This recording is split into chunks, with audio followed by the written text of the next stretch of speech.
of the NBA Finals was a lot closer than most people thought, and it put the referees in the spotlight as every call down the stretch became crucial.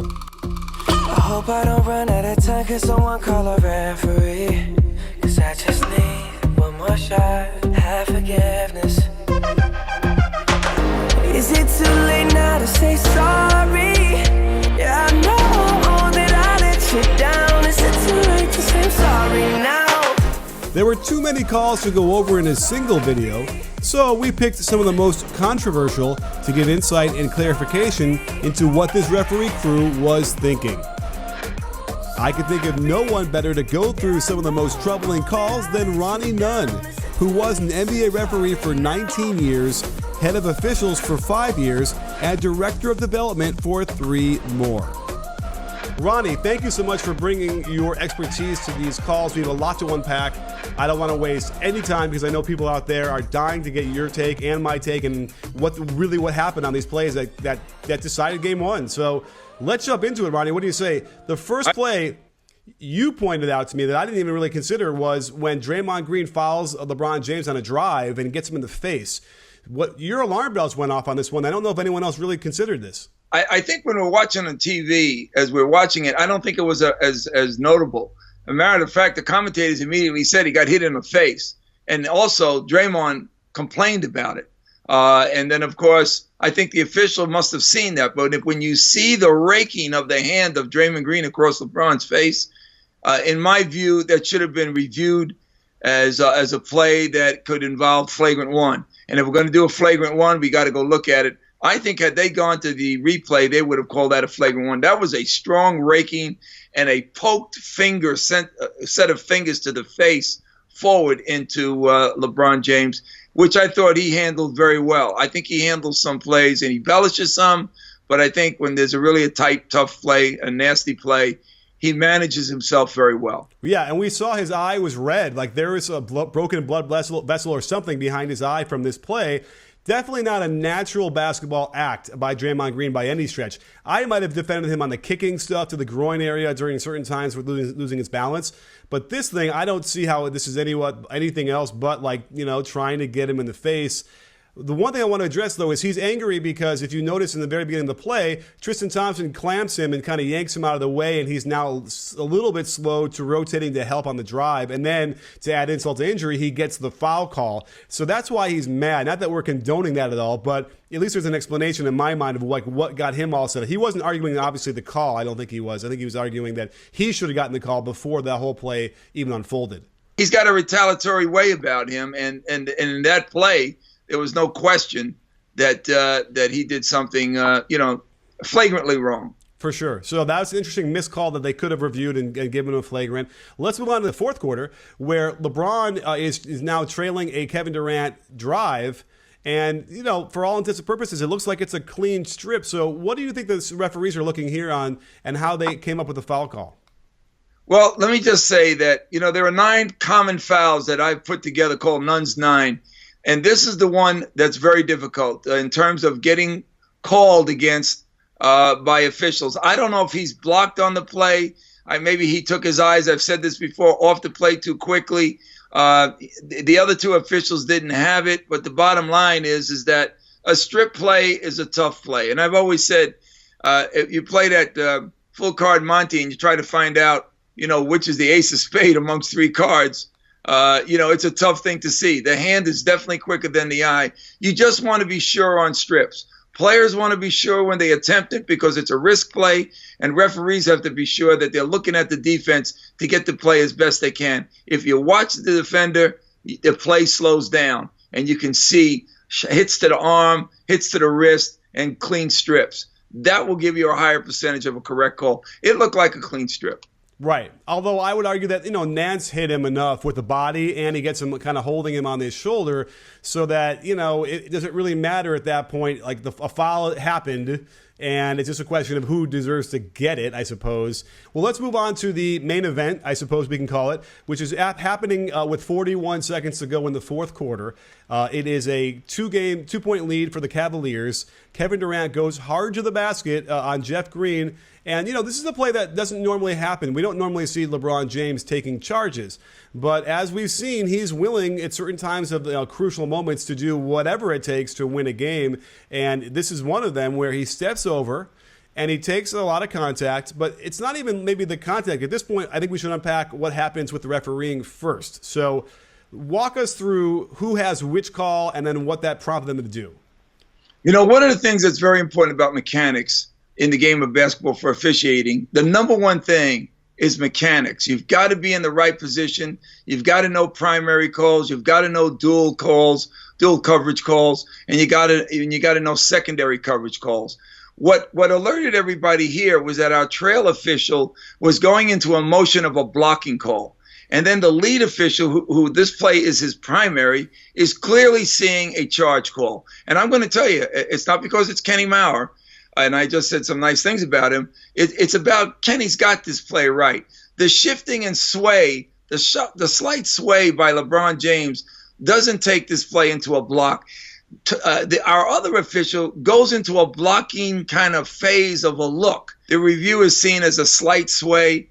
I think in a real game situation, that slight sway isn't enough. The obvious play here is a crash, and that crash is created by the driving player. LeBron is there, even though he's not exactly perpendicular, but he's there in turns because of the hit that he's about to take. It is a charging foul in my view, and I think a lot of people would see it that way. And I think the NBA office would see that play that way, although the decision through the replay was seen in a different way. And I hate to disagree.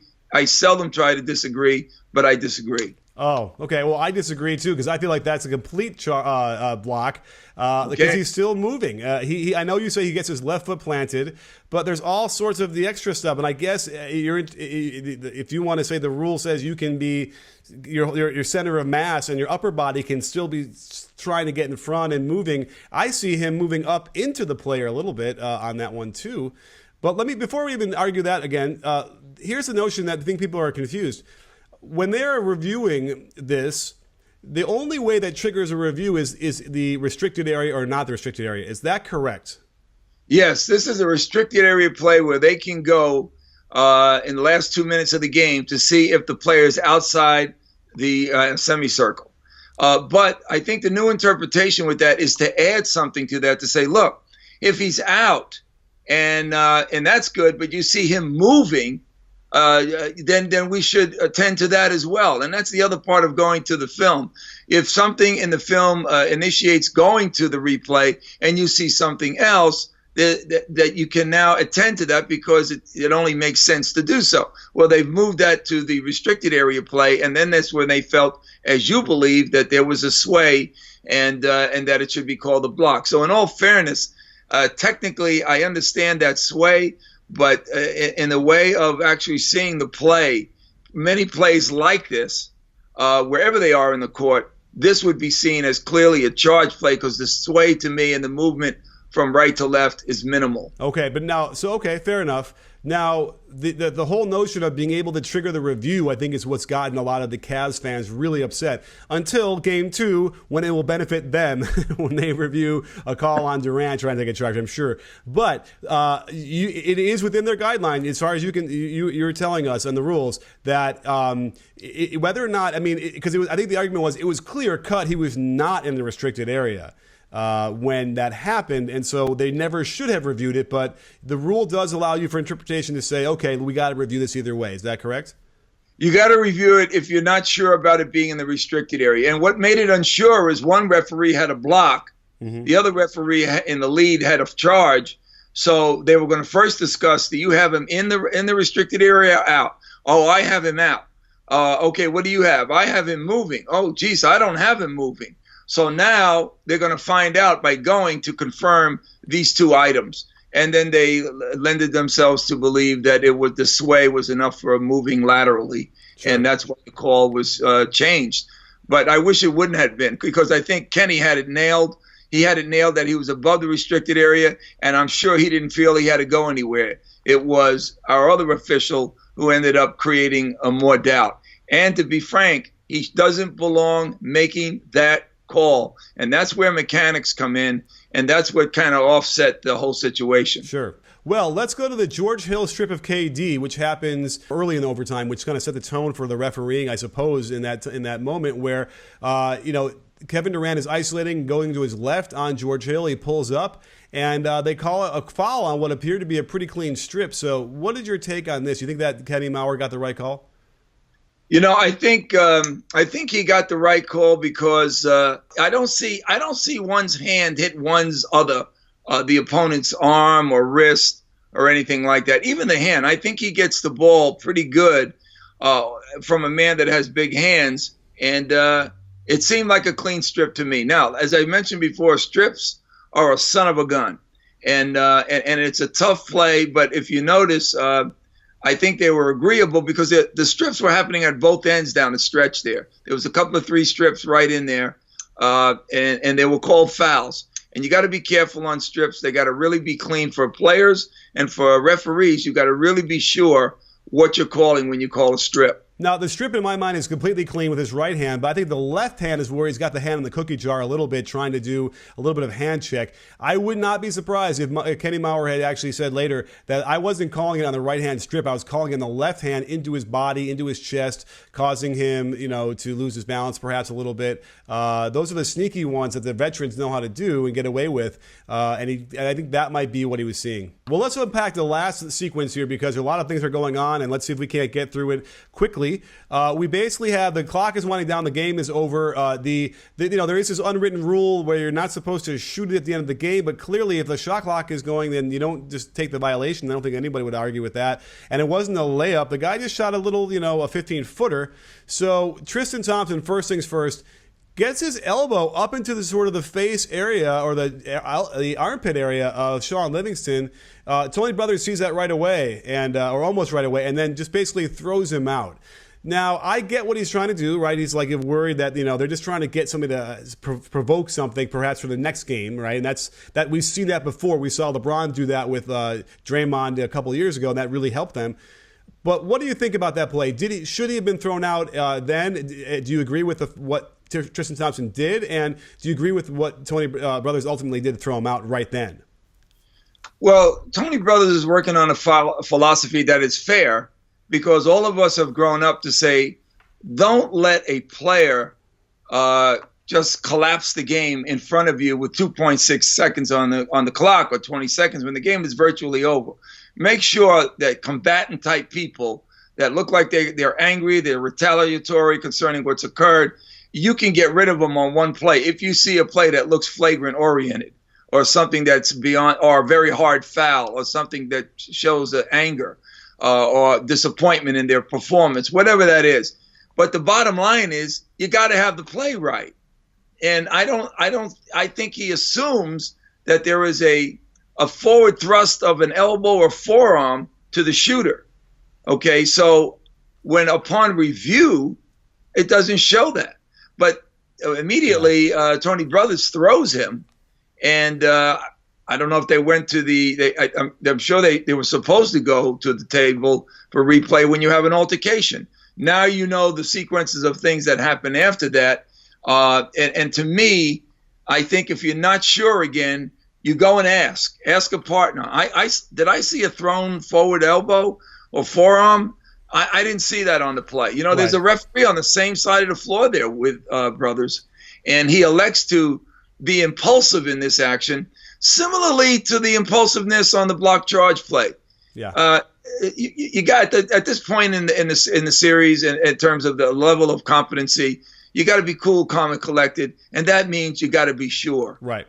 I think he would have benefited from just sort of let the 2.6 seconds run off the clock, get them off the floor, and maybe be nearby, to get them off. I think that would have diffused the situation a lot more, because we now have to unpack a little bit more, and I'm not even sure if this is being reviewed or not by the league, but we had Draymond Green, and you could argue that it's taunting because he gets thrown out and he's waving bye-bye, but these are men. I don't think that waving bye-bye and clapping is that it's a demonstrative thing, but it's not like too over the board, and I don't think he really went up to him per se. But here's what we see now is you see Tristan Thompson lean in and say whatever he wants to say. Again, that's okay too.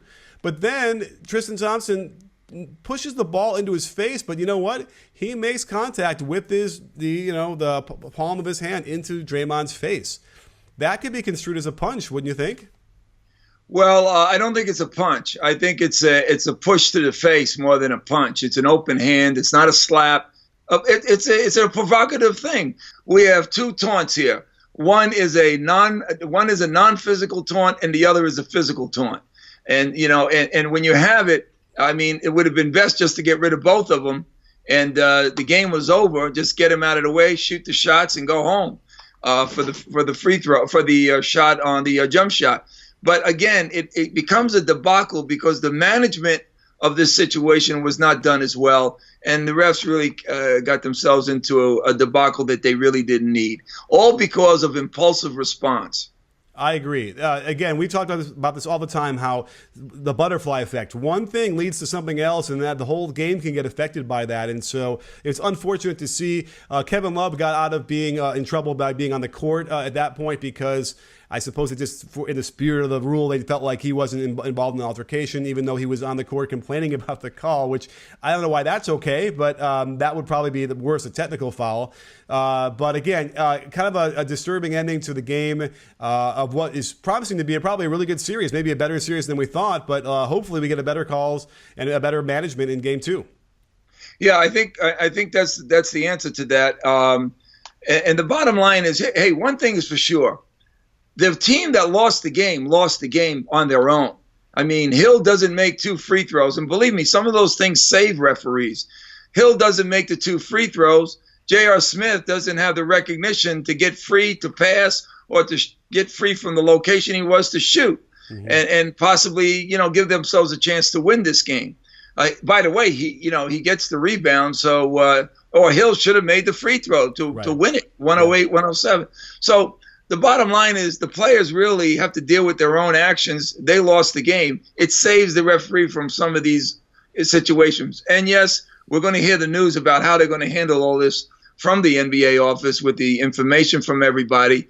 And I expect fines and whatever to come out. I don't think any suspensions. Ronnie, thanks for coming on the show and really breaking this down. I know a lot of people are really interested in finding out our takes on this, and your take certainly, to see what how the referees came to their decisions to help them process better. So we'll see what happens, and thank you for coming on the show. I really appreciate it. And don't forget, sports fans, at B-Ball Breakdown, we're not a channel, we're a conversation. You in? You in, Ronnie? I'm in, as always, Coach Nick. Thanks for having me, and a real tough game to work at.